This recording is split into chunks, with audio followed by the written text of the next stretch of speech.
Faut-il simplifier les accords de guitare pour les débutants? Alors aujourd'hui, on va parler d'un sujet que tous les profs et les élèves rencontrent tôt ou tard. La question c'est, faut-il simplifier les accords pour les débutants? Parce que quand on commence la guitare, on galère un peu.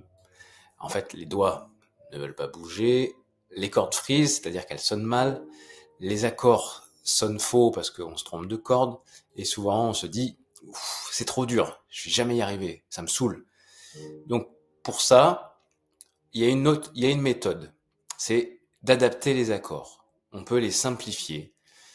Les puristes me diront mais non, mais faut pas faire ça, c'est pas bon parce que après quand tu reprends avec les bons accords, t'es complètement perdu. Eh ben non. Alors, où est-ce qu'il faut tout de suite apprendre la version complète des accords? Alors, est-ce qu'on simplifie? Est-ce qu'on prend la version complète? On va voir tout ça ensemble.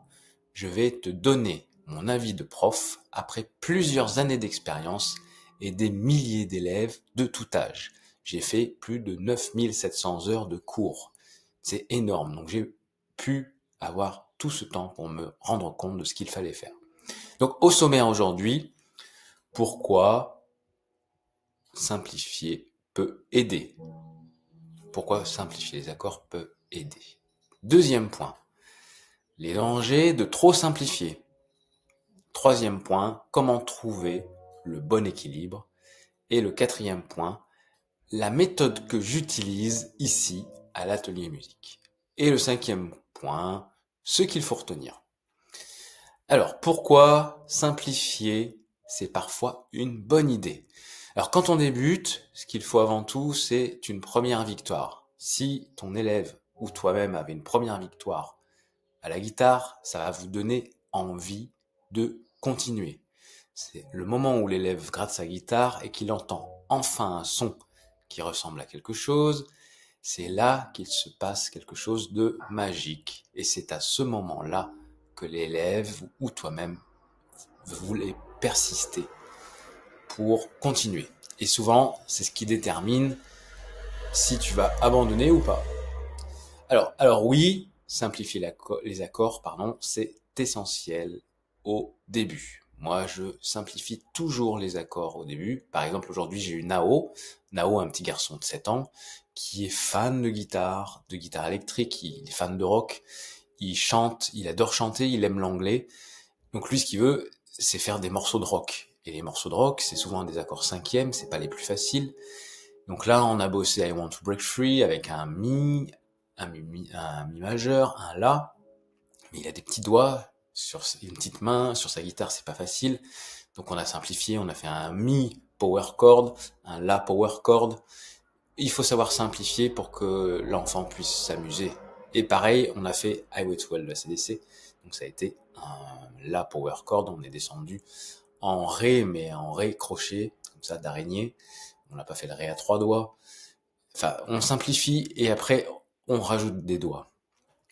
Et c'est pas juste pour rendre les choses faciles, c'est pour que la main rythmique devienne fluide. Le plus important, c'est elle. C'est la main rythmique. Donc, la main droite ou la main qui gratte doit être libre, régulière et naturelle. C'est le plus important pour débuter. C'est elle qui doit commander dès le départ, la main qui gratte. Là, c'est pour ça que je l'ai bien mis, tu vois, avec des points d'exclamation. C'est elle qui doit commander. Si tu veux ce document, je peux te le transférer en PDF ou en Google Doc. Il suffit que tu me rejoignes sur ma communauté school ou tu me contactes et je peux te le transmettre gratuitement. Ça sera gratuit, comme ça t'as pas besoin de prendre de notes et ça va te servir pour tes prochains cours ou toi en tant que guitariste. Voilà, c'est elle qui prend les choses en main. Donc, c'est bien la main droite, la main rythmique, et pas la main gauche. Parce que si on met trop de difficultés d'un coup sur la main gauche, eh ben la main droite se bloque. On est concentré sur la main gauche, la main droite se bloque entre chaque accord, et c'est là qu'on perd le rythme. Et en plus, on se crispe, on respire plus. Donc, faut vraiment se baser sur la main droite et surtout faire des accords simples. Et une fois que la main droite se crispe, en plus, c'est terminé. Il n'y a plus rien qui sonne. Donc, c'est c'est à ce moment-là que l'on développe des problèmes de rythme quasiment irréversibles pour la suite. Ça, j'ai un élève qui s'appelle Rodolphe qui a appris plus ou moins tout seul, il est à la retraite, et il a des problèmes de rythme à cause du fait que il a mis la priorité sur les accords et au niveau de la main droite, ça suit pas.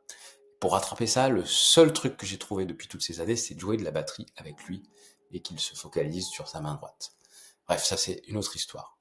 Donc au début, la simplification des accords, c'est pas une faiblesse, c'est une étape indispensable pour installer le rythme, la souplesse et les sensations de groove. Par exemple, au lieu de faire un sol, donc un G complet à 4 doigts, moi je le fais faire au départ avec 2 doigts. Donc je demande à l'élève de ne pas gratter donc les petites cordes, bien sûr. Ensuite, je commence souvent par une version avec seulement 2 doigts. Et après, on voit par la suite. Le but, c'est de libérer la main droite, qu'elle puisse bouger sans se soucier de la main gauche. À partir du moment où la rythmique devient naturelle, tout le reste s'installe beaucoup plus vite. Ah, je vais fermer la fenêtre parce que j'ai un élève qui s'est garé en dessous et il est en appel. Voilà, je vais avoir cours. Donc, les dangers de trop simplifier à outrance. Attention, c'est le deuxième point, pardon. Donc, attention, simplifier c'est bien à condition de ne pas abuser. Si on garde trop longtemps cette version allégée, on finit par créer des réflexes entre guillemets bancals parce que on est habitué pour le sol à poser 2 doigts. Une fois qu'il faut poser les 2 autres doigts, là c'est fini. Donc faut pas que ça dure trop longtemps l'histoire des 2 doigts. L'élève pense qu'il joue bien alors qu'il n'a pas encore la bonne posture ni le bon son. Et quand on veut passer aux vrais accords, là ça se complique. C'est très très difficile, surtout pour le Do par exemple. C'est vraiment pas facile. Donc les doigts ne trouvent plus leur place, l'oreille n'est plus habituée au vrai rendu, et souvent ça crée une énorme frustration. Alors la simplification doit être un tremplin, pas une béquille permanente. Donc là, un bon prof doit savoir quand il est temps de retirer, entre guillemets, les petits trous du vélo. Je me décale parce que ça me brille dans les lunettes, c'est pas agréable. Donc, comment trouver le bon équilibre? Troisième point, c'est un peu une vidéo à l'arrache, mais on s'en fiche, on va pas s'embêter à faire du montage. Le secret, donc, c'est d'observer. Donc, je commence simple, je regarde la posture et surtout le rythme, la respiration, pardon. Et dès que je vois que la main droite est bien régulière, elle est bien installée, que le geste est naturel, à ce moment-là, j'introduis petit à petit la vraie position de la main gauche. Donc c'est là qu'il faut commencer à rajouter des doigts à partir du moment où la rythmique est régulière.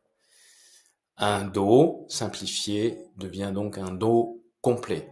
Un Sol devient un Sol à 4 doigts.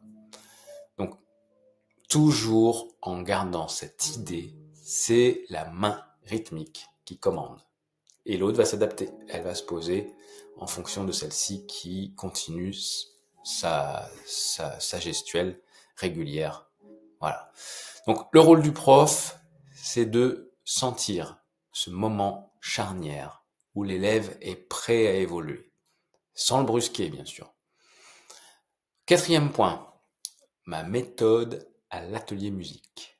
À l'atelier musique, donc ici, j'ai mis en place un système en 3 niveaux pour chaque morceau. Une version simplifiée, donc une version simplifiée avec donc des accords simplifiés, une version intermédiaire, donc accords simplifiés, rythmique simplifié, et une version complète, accord complet et rythmique original. Ça permet à chaque élève de progresser à son rythme sans se sentir en échec. Et surtout, je leur fais toujours écouter la version finale du morceau pour qu'ils se rendent compte de ce qu'ils jouent. Voilà. Ils visualisent le résultat et ça les motive à franchir les étapes. Ce système marche depuis des années et je vois des élèves passer de zéro à une vraie aisance rythmique en seulement quelques mois. Donc vraiment, commencer avec des accords simples et une rythmique simple, et là, l'élève progresse. En fait, parce qu'ils ont appris à laisser leur main droite diriger. Voilà, tout simplement. 5e point, ce qu'il faut retenir, simplifier, oui, mais pas rendre les choses faciles.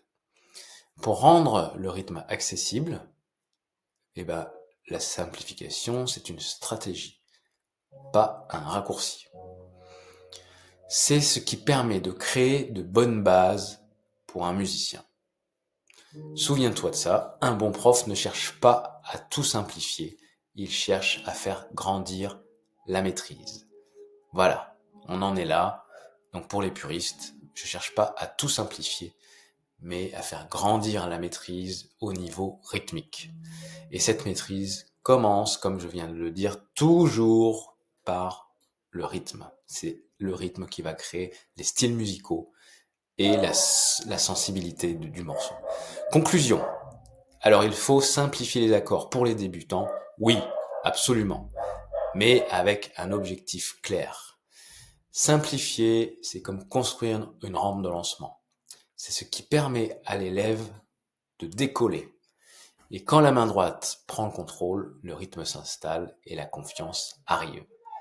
C'est là que la magie opère. Si tu veux aller plus loin, je peux te transmettre quelques-uns de mes propres élèves si tu bosses avec moi. Mon objectif est de former des profs et déléguer une partie de mes élèves en visio ou à domicile. Donc si tu veux encore aller plus loin, tu peux rejoindre ma communauté school, tu cliques sur le lien qui est dans les descriptions YouTube et tu peux aussi avoir un appel gratuit avec moi et obtenir un plan d'action personnalisé pour générer entre 2500 à 5000 euros avec ta guitare. Tu as un petit lien calendrier, tu prends rendez-vous avec moi et on en discute. C'est gratuit, c'est vraiment pour que je puisse déléguer.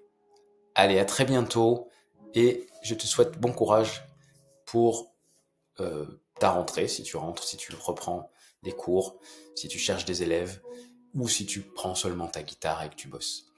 Voilà, je te dis à très vite. Ciao!